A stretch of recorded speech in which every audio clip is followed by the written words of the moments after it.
하나님의 계획과 섭리라는 제목으로 하나님 말씀을 증거하겠습니다. 모든 것이 하나님의 계획과 섭리입니다. 내가 죄짓고 잘못한 것이 아니라면 모든 것이 하나님의 계획과 섭리입니다.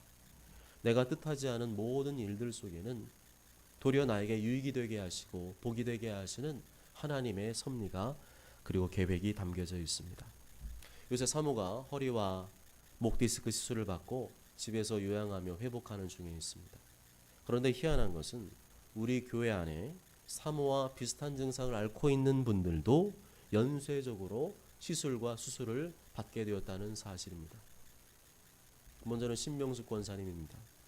신 권사님이 그동안 버티다가 사모의 설득으로 지난주 목요일에 허리 디스크 수술을 받게 되었습니다. 신 권사님이 설득당한 가장 중요한 이유 중에 하나는 돈 때문이었습니다. 안성의 모 병원에서 연말까지 MRI 촬영 50% 세일한다는 소리에 현혹돼서 시술을 받으시게 되었습니다. 그 다음은 박옥선 권사님입니다. 박옥선 권사님도 수십 년을 버티다가 신 권사님도 시술을 받는다. 신 권사님도 사모님도 시술을 받고 신 권사님도 허리 디스크 시술을 받는다는 소식에 용기를 얻어서 박옥선 권사님이 착하시잖아요.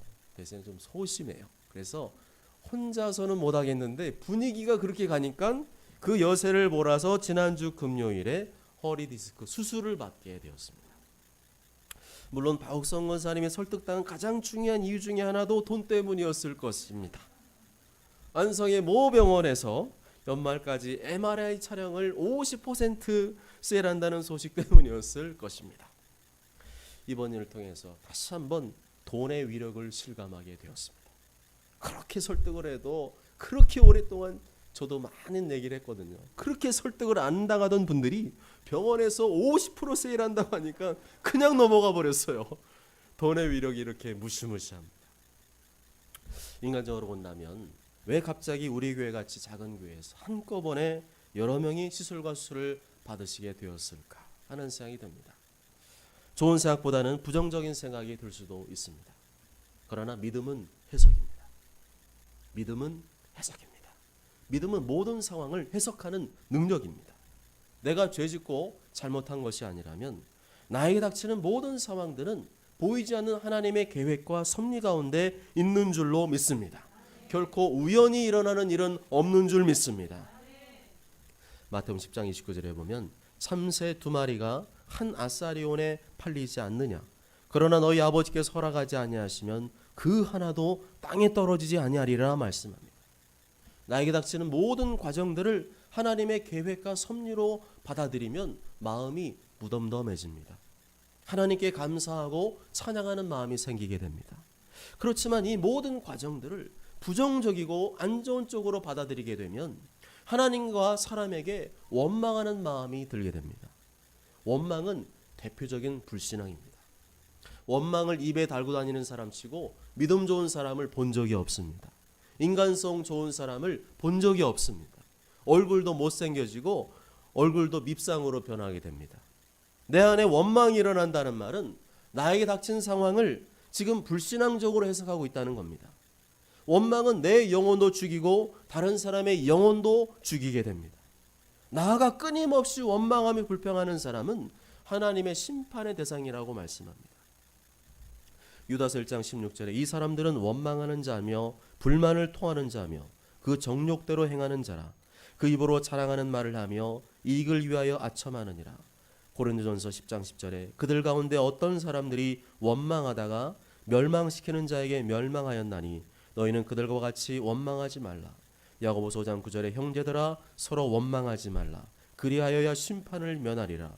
보라 심판주가 문 밖에 서 계시니라. 사모의 시술로 인해 제가 요즘 눈코 뜰 새 없이 바쁜 가운데 있습니다. 눈코 뜰 새 없이란 말이 무슨 말인지 잘 모르겠지만 하여튼 무지하게 제가 바쁜 가운데 있습니다.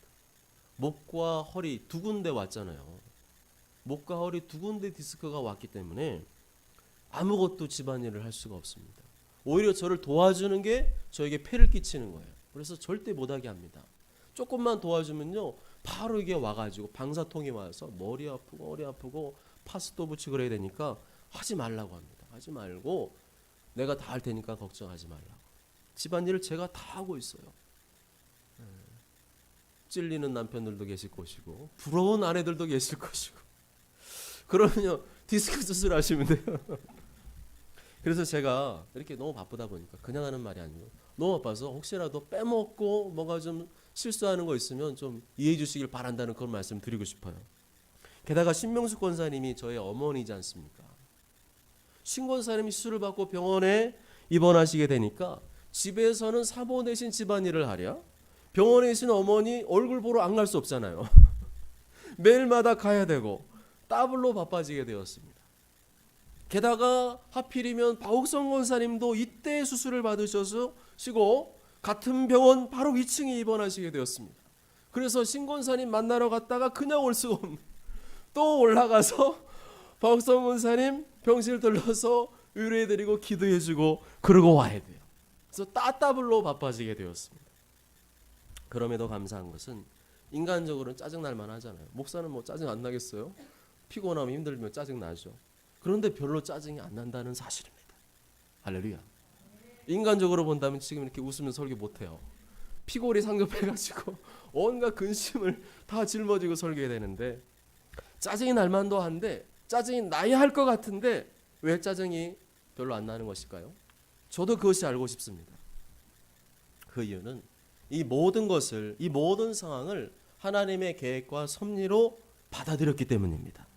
하나님께서 이것을 통해서 무언가 하실 일이 있음을 믿고 받아들였기 때문입니다. 그리고 이 모든 것들은 내가 아무리 발버둥 쳐도 내가 할 수밖에 없고 내가 해야 할 일이라고 믿고 받아들였기 때문입니다. 왜 하기 싫습니까? 왜 짜증이 납니까? 왜 내 마음에 안 들죠? 내가 할 일이 아니라고 생각하기 때문입니다. 내가 아니어도 할 수 있는데 내가 왜 굳이 이런 것까지 해야 되나 그런 생각을 하기 때문에 그렇습니다. 내가 이렇게 힘들어지고 바빠지게 되는 원인은 그 인간 때문이라고 생각하기 때문에 그렇습니다. 나를 이렇게 힘들게 만들고 괴롭게 만들고 바빠지도록 만드는 원인이 전부 다 그 왼수 때문이라고 생각하기 때문입니다. 이해는 되지만 그러한 태도는 믿음의 태도가 아니라 불신앙의 태도입니다. 믿음 없는 분들도 얼마든지 그런 태도를 취할 수 있습니다. 그렇지만 그렇게 살면서 어디 가서 내가 예수님 믿는 사람이라고 내가 직분자라고 당당히 말할 수 있겠습니까? 우리는 하나님의 자녀입니다. 예수님 믿는 사람입니다. 내 삶에 우연이란 존재하지 않는다고 믿는 사람들입니다. 모든 것이 하나님의 계획과 섭리라고 믿는 사람들입니다. 그렇다면 누구를 탓하고 원망할 자리가 없습니다. 아멘. 받아들이지 말아야 됩니다. 그 원망 불평의 생각들은 불법이에요. 그 대신에 우리는 이 모든 것이 하나님의 계획과 섭리라고 믿고 받아들여야 됩니다. 내가 잘 알지 못하지만 내 머리는 이해가 되지 않지만 이 모든 것이 하나님의 계획과 섭리라고 믿고 받아들일 때 하나님께서 기뻐하신 줄 믿습니다. 하나님께서 기뻐하시면 우리에게 무엇을 주실까요? 성경에 보면 하나님께서 가장 주기를 원하시는 선물이 성령이라고 말씀합니다. 하나님 기쁘시게 하면 제일 먼저 주시는 게 뭐냐면 성령을 부어주십니다. 내 마음에 성령을 부어주십니다. 성령이 부어지면 내 마음에 평강이 흐르고 기쁨이 생기고 나에게 닥친 어려운 일들 또 복잡한 일들 그걸 해낼 수 있는 용기와 힘을 불어넣어 주십니다. 그래야 살만하지 않겠습니까? 그래 해볼 만하지 않겠습니까? 이 세상에 고난을 없는 사람이 어디 있습니까? 힘들지 않은 사람이 어디 있습니까? 알고 보면 다 먹고 살기 힘들고 각자 어려움과 고통이 있습니다. 그럴 때마다 힘들다는 소리를 입에 달고 살고 어렵다는 소리를 입에 달고 살고 원망과 불평을 입에 달고 산다면 그 사람 마음속에 성령님이 임하실까요? 임하시지도 않을 뿐더러 왔다가도 도망가실 것 같아요. 왜 그럴까요? 맨날 힘들다 어렵다 못 살겠다 그러는 사람하고 같이 계시면 누가 불편하실까요? 성령님이 불편한 거예요. 성령님은 그래도 감사하고 그래도 찬양하고 그래도 하나님 사랑한다고 하면 성령님 옆에서 가만히 계시면서 위로해 주시는데 맨날 못 살겠다 그러고 짜증난다 그러고 힘들다 그러면 성령님이 왔다가 불편해서 떠나가실 수 있어요. 그렇게 성령님을 불편하게 하면 나를 통해서 일하시길 원하는데 일을 못하세요. 내 속에 성령님이 일하시지 않으니까 일하실 수 없으니까 내 마음이 어두워지고 짜증이 자꾸만 나는 겁니다. 내 마음이 어둡고 짜증나고 신경이 난다는 것은 내 속에서 성령님이 지금 일하시지 않는다는 증거입니다. 그렇게 살면 나도 내가 마음에 들지 않아요. 나도 내 인생이 마음에 들지 않습니다. 주변의 가족과 사람들도 자꾸만 불편하게 만듭니다. 항상 다투고 짜증내고 신경질 내며 살게 됩니다. 사는 게 사는 것 같지 않고 불행한 인생을 살게 됩니다. 그러면 사람이 붙는 게 아니라 사람이 떠나갑니다. 왔다가도 떠나가요. 하나님께서는 사람을 붙여주셔서 일하시는데 사람이 떠나가면 무슨 일이 되겠습니까? 나쁜 사람은 떠나가도 되지만 좋은 사람까지 떠나가게 만들어서야 안 되지 않습니까? 이런 모든 문제의 원인은 내 마음의 눈이 어둡기 때문입니다. 모든 상황을 어둡게 인간적으로 바라보고 해석하기 때문입니다. 마태복음 6장 23절에 눈이 나쁘면 온몸이 어두울 것이니 그러므로 내게 있는 빛이 어두우면 그 어둠이 얼마나 더하겠느냐. 인간적인 어두운 눈으로 나에게 주어진 상황을 해석하려고 하지 말고 하나님의 계획과 섭리가 있음을 믿음으로 바라보시기 바랍니다. 하나님께서 이것을 통해서 이루실 일이 있음을 믿고 반드시 나를 유익하게 하시고 복되게 하실 것을 믿으시길 바랍니다. 계속 그런 생각을 반복하면 누구를 탓하거나 원망하는 마음이 사라지게 됩니다. 그래서 좋은 사람이 자꾸만 나한테 붙게 돼요. 이유가 어찌됐든지 간에 원인이 어찌 되었든지 간에 끝까지 모든 상황을 이겨야겠다는 마음이 생겨납니다. 내가 이 일을 잘 이겨내면 하나님이 축복하실 거라는 믿음이 생겨나는 줄 믿습니다. 아니나 다를까 시술 후에 신권사님의 왼쪽 허벅지, 다리, 발바닥까지 저리고 결리는 증상이 사라졌습니다.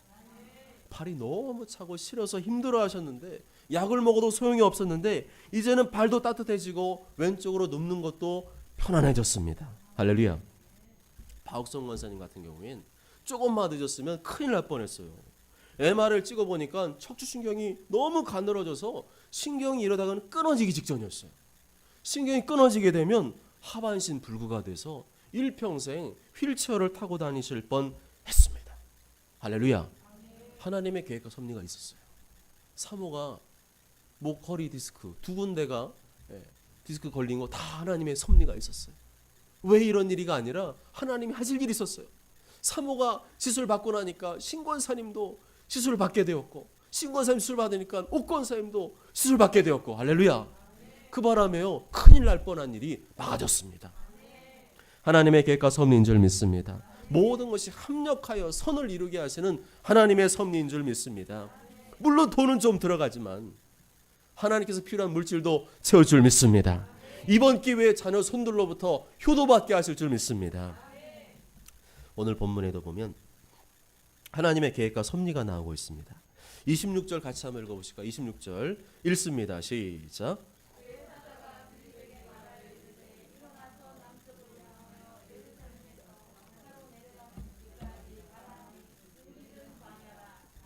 아멘.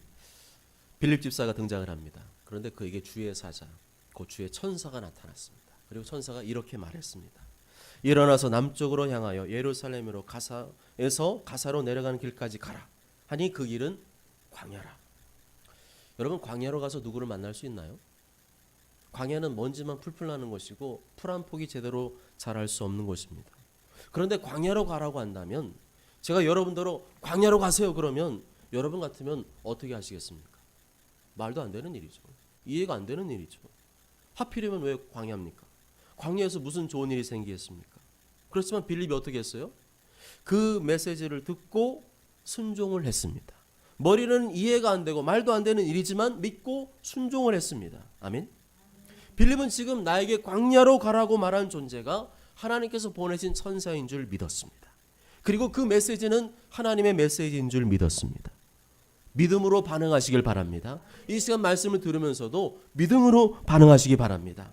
자꾸만 내 머리로 하지 말고 믿음으로 하십시오. 빌립이 내가 지금 헛것을 봤나 그랬다면 그 말을 듣지 않았을 겁니다. 아무리 천사라도 광야에 가는 것은 이해가 안 돼. 그건 말도 안 돼. 그랬으면 순종하지 않았을 겁니다. 그러나 빌립은 그가 하나님께서 보내신 천사로 믿었고 그 메시지는 하나님의 말씀으로 믿었습니다. 이렇게 믿음으로 순종하여 내려갔더니 그 광야에서 풀 한 폭이 자라지 않는 곳에서 어떤 한 사람을 딱 만나게 되었습니다. 27절에 보면 그 사람이 누구입니까? 에디오피아 여왕 간다게의 모든 국고를 맡은 관리인 넷이었습니다.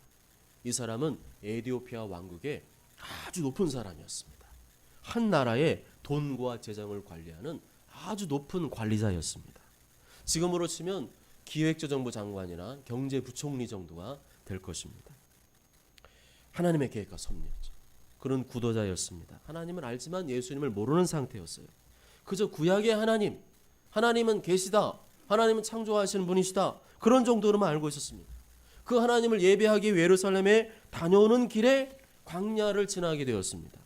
그렇게 내시가 예배를 마치고 돌아오는 길에 마차에서 구약 성경 이사야를 읽고 있었습니다. 그때 때마침 성령께서 빌립에게 말씀하셨습니다.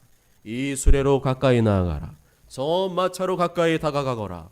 희한한 일이었습니다. 주의 천사를 만난 것도 희한한 일이었고, 광야에서 어떤 사람 만난 것도 희한한 일이었고, 그 사람이 에디오피아의 높은 사람이었던 것도 희한한 일이었고, 성령께서 그 타이밍에 그 마차로 가라고 한 것도 희한한 일이었습니다. 빌립은 믿고 순종했습니다. 한 번도 본 적이 없는 사람이지만, 초면한 사람이지만 그 사람에게 다가갔습니다. 그리고 그 사람이 중얼중얼 읽고 있는 책이 성경이라는 것을 알게 되었고, 그것이 구약의 이사야서라는 것을 알게 되었습니다.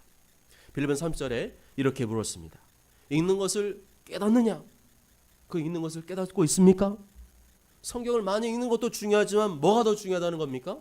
그 말씀을 이해하고 깨닫는 것이 더 중요하다는 겁니다. 아무리 성경을 많이 읽었어도 그 성경의 내용을 이해하고 깨닫지 못하면 별로 유익이 없다는 거죠. 말씀이 알아지고 깨달아지는 것이 은혜 중에 은혜인 줄 믿습니다. 그런데 그런 은혜가 없이 여러분 설교 들으시면서도 막 그런 은혜가 없어요. 막 깨달아지도 않고 이해도 안 되고 무슨 소리인지 모르겠어. 그러면 설교가 재밌겠어요?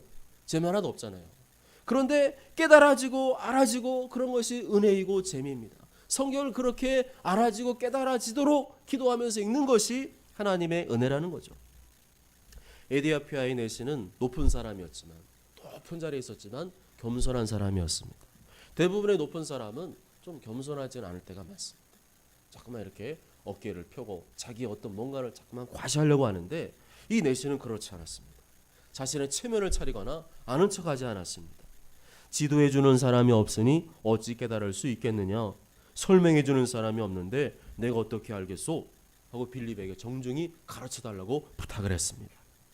우리는 죽을 때까지 성경을 배울 수밖에 없는 사람들이고, 성경을 배우는 사람은 에디오피아의 내시와 같은 자세로 배워야 합니다. 체면을 차리거나 아는 척 해봐야 소용없습니다. 체면 차리고 아는 척하면 아무도 안 알려줘요. 겸손히 배우는 자세로 알려달라고 할 때 사람들이 친절하게 알려주게 되겠죠. 모르면 배워야 되고요. 이해가 안 되면 물어봐야 됩니다. 모르면 가만히 있지 말고 가르쳐달라고 부탁해야 됩니다. 그렇게 하나씩 성경을 읽고 이해하고 깨달아갈 때 나의 신앙도 점점 자라가는 줄 믿습니다. 빌립은 안수 집사였습니다. 평신도 선교사였습니다. 평신도 선교사는 대부분 직업과 기술을 가지고 선교지로 떠나는 사람 말하죠. 의사, 간호사, 기술자, 교수, 사업가, 이런 사람들은 종교 비자가 아니라 일반 직업 비자를 가지고 선교지로 떠나게 됩니다. 이런 평신도 선교사는 대부분 목회자와 같이 전문적인 신학 훈련을 받고 나가지 않는 경우가 많죠. 그렇지만 제가 볼 때는 바람직하지 않다고 생각합니다. 반드시 말씀 바르게 이해하고 해석하는 능력을 가지고 떠나야 됩니다. 신학 훈련도 받고 떠나야 됩니다.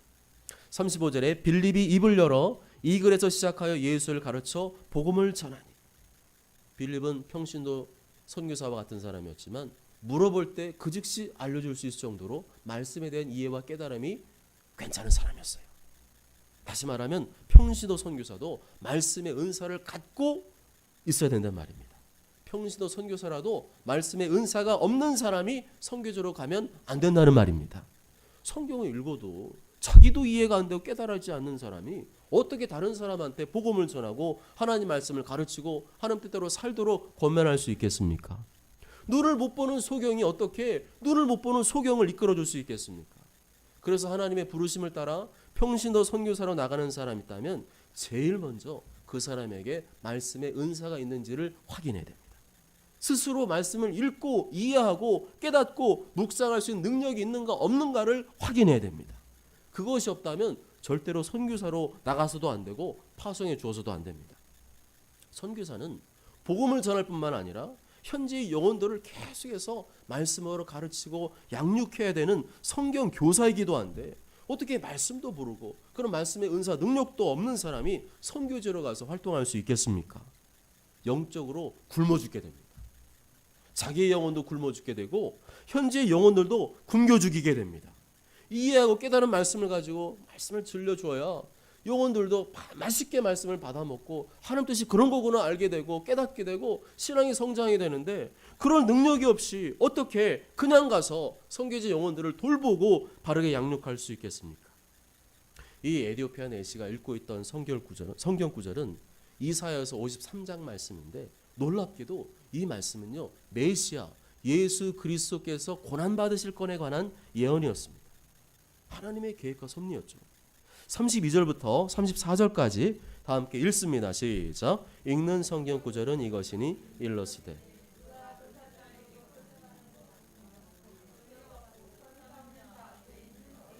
조용함과 같이 그의 입을 열지 아니하였도다. 그가 굴욕을 당할 때 공정한 재판도 받지 못하였으니 누가 그의 세대를 말하리요. 그의 생명이 땅에서 빼앗김이로다 하였거늘 그 내시가 빌립에게 말하되 청컨대 내가 묻노니 선자가 이 말한 것이 누구를 가리킴이냐 자기를 가리킴이냐 타인을 가리킴이냐. 아멘. 에디오피아 내시는 국가의 일에만 매달리는 사람이 아니었습니다. 직장의 일만 또 가정의 일만 매달리는 사람이 아니었습니다.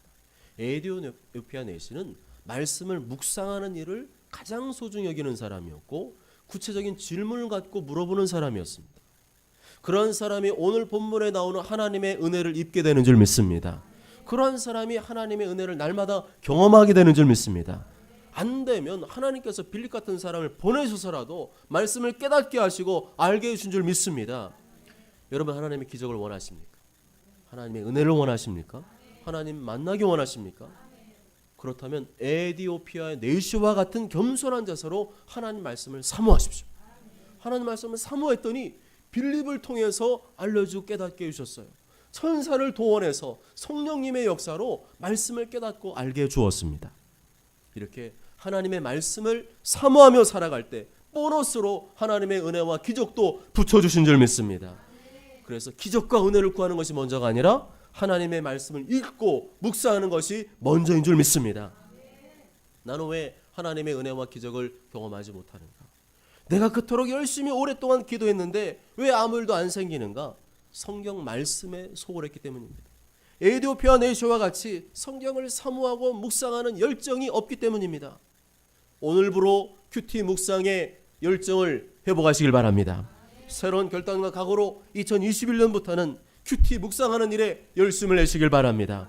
그렇게 작심하고 큐티 묵상하고 말씀 묵상하며 나아갈 때 하나님께서 나에게 에디오피아 내시와 같은 은혜를 베풀 줄로 믿습니다. 36절과 38절 말씀 다 함께 읽습니다. 시작. 길 가다가 물 있는 곳에 이르러 그 내시가 말하되 보라 물이 있으니 내가 세례를 받음에 무슨 거리낌이 있느냐.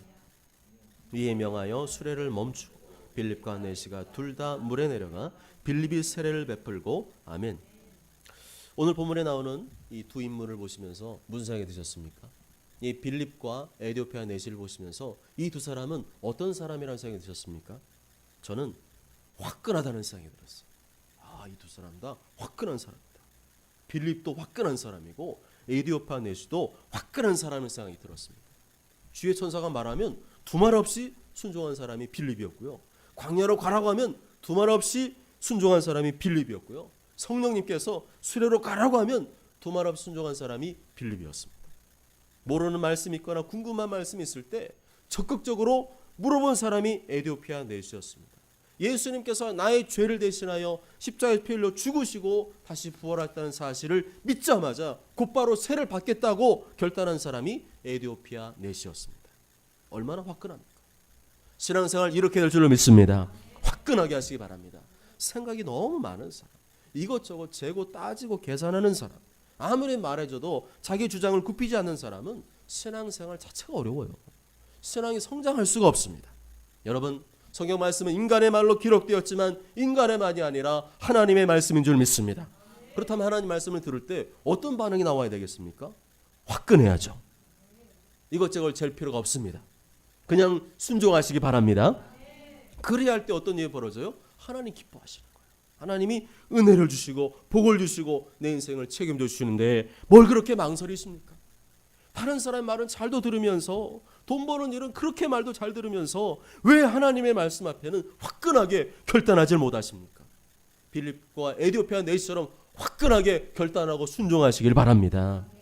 39절 40절 다 함께 읽습니다. 시작. 둘이 물에서 올라올새 주의 영이 빌립을 이끌어간지라 내시는 기쁘게 길을 가므로 그를 다시 보지 못하니라.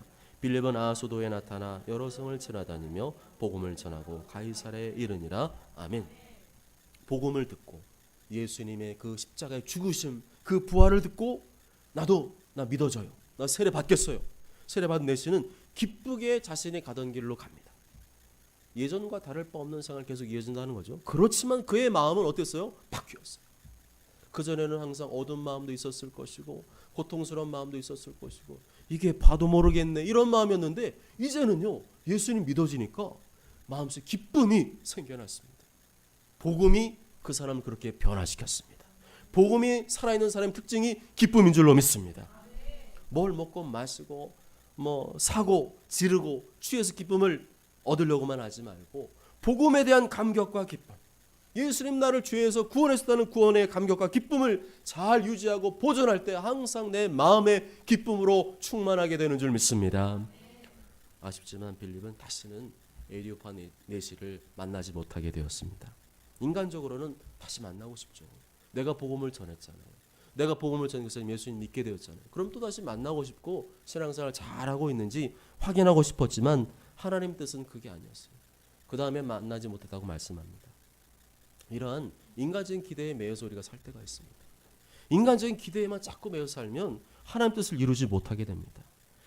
그날 나에게 허락하신 곳에서 별반 변화되는 것이 없는 것 같고 환경적으로는 계속 그냥 하던 일 계속하는 것 같지만 그 일들을 충실히 감당하는 것이 하나님의 뜻이라는 것을 우리에게 말씀해 주고 있습니다. 빌립은 인간적인 기대나 바람으로 살지 않고 성령님께 매여서 살았습니다. 주의 영이 빌립을 이끌어 가신지라. 인간적으로는 에디오피아 내시 또 만나고 싶잖아요. 에디오피아 가면은 잘해줄 거 아니에요. 대접도 잘해주고 뭔가 좀 기회도 주고 사업 건수도 좀 주고 이러지 않겠습니까? 그런데 그런 바람보다도 주의 영 성령님께서 인도하시는 대로 성령에 매여서 그 길로 나아갔습니다. 성령님의 인도하심 아까 봤지만 광야로 가라 이런 거예요. 내 마음에 들건 들지 않건 간에 그분이 인도하시는 대로 빌립은 살았습니다. 빌립은 나의 욕심이나 인간적인 바람보다도 다른 사람의 말이나 요구보다도 성령님께 집중했고 그 결과 한 영혼을 구원하고 더 많은 사람에게 복음을 전하게 되었습니다. 그래서 한 가지 궁금한 것은 성령님의 인도하심 무엇이냐에 관한 것입니다. 성령님이 인도하심 무엇일까? 그걸 알아야 잘 따라갈 거 아니에요. 성령께서 나를 어떻게 이끌어 가시는가? 그것은 어떻게 알 수 있을까요? 첫째는 성경 말씀입니다. 성경을 기록하게 하신 분이 성령님이시기 때문에 성경 말씀을 통하여 깨닫게 해주시는 거 있잖아요. 그게 하나님의 은혜이고 성령님의 인도하심입니다. 둘째는 성령님께서 내가 막 기도하면 지속적으로 반복적으로 내 마음을 주장하시고 감동하시고 확신을 주는 생각이 있습니다. 이건 대부분 성령님의 인도하십니다. 내가 그걸 구한 거 아닌데 자꾸만 그 마음을 주시는 거예요. 나는 별로 북한이랑 친하지 않은데 나는 일본이랑 친하지 않은데 자꾸만 북한에 대한 마음을 주시고 일본에 대한 마음을 주신다. 내가 거기 선교를 좀 해야 되겠다는 마음을 주신다. 성령님의 음성인 줄 믿습니다. 갑자기 떠오르는 생각 말고요. 즉흥적으로 떠오르는 생각, 불현듯 지나가는 생각 말고요. 지속적으로 반복적으로 내 마음을 주장하시고 감동하시고 확신을 주셔서 하지 않으면 견딜 수 없게 만드시는 것이 바로 성령님의 뜻이고 인도하심인 줄 믿습니다. 빌립은 바로 이것에 매여 살았습니다. 항상 관심을 가지고 기울였던 게 하나님 말씀, 성경 말씀이었고 성령님의 인도하심, 성령님께서 어떻게 인도하시는 거기에 매여 살았습니다. 그 결과 빌립은 평신도 선교사였지만 아소도라는 지역 여러 성을 지나다니며 복음을 전하고 저 가이사랴까지 가서도 복음을 전하는 사람이 되었습니다. 복음을 전하는 것은 분명 성경에 기록된 하나님의 뜻이죠. 문제는 이 복음을 가지고 누구에게 전할 것이고 어디에 가서 전할 것인가 하는 것이잖아요. 그때 바로 성령님의 역사하심 인도하심 필요합니다. 그때 바로 빌립과 같이 전적으로 성령님의 인도하심을 따라서 움직이면 택한 백성들이 그곳에 있는 줄로 믿습니다. 사랑하는 여러분, 모든 것이 하나님의 계획과 섭리입니다. 나중에 지나고 보면 하나님의 계획과 섭리가 아닌 게 없어요. 성경 말씀을 통해 주시는 깨달음, 여러분 이 주일날 잘 오셨어요. 들리는 말씀도 깨달음을 얻고 주중에 묵상하시면서 깨달음을 얻고 또 내 안에 성령께서 지속적으로 반복적으로 내 마음을 주장하시고 강권하시고 감동하시는 생각을 따라가다 보면 나도 이 시대의 빌립이 되는 줄 믿습니다. 때로는 이해가 안 돼요. 말도 안 되는 상황입니다. 그렇지만 빌립처럼 성령님께 매여서 성령님 인도하심 따라가다 보면 이 시대의 에디오피아 내시도 만나게 되고 힘 있는 사람 또 나를 도와줄 만한 사람도 만나게 되고 그에게도 복음을 전하게 되고 세례도 주게 되고 한 영혼을 구원하게 되는 일이 일어날 줄 믿습니다. 모쪼록 저는 모두가 나의 죄를 대신해서 십자가에 피를 주신 사랑의 예수님 믿으심으로 하나님의 자녀가 될 수 있고 하나님의 자녀답게 성경 말씀에 매이고 성령님께 매이는 삶을 사하심으로 하나님의 뜻을 이루게 되시길 주님의 이름으로 축복합니다. 아멘.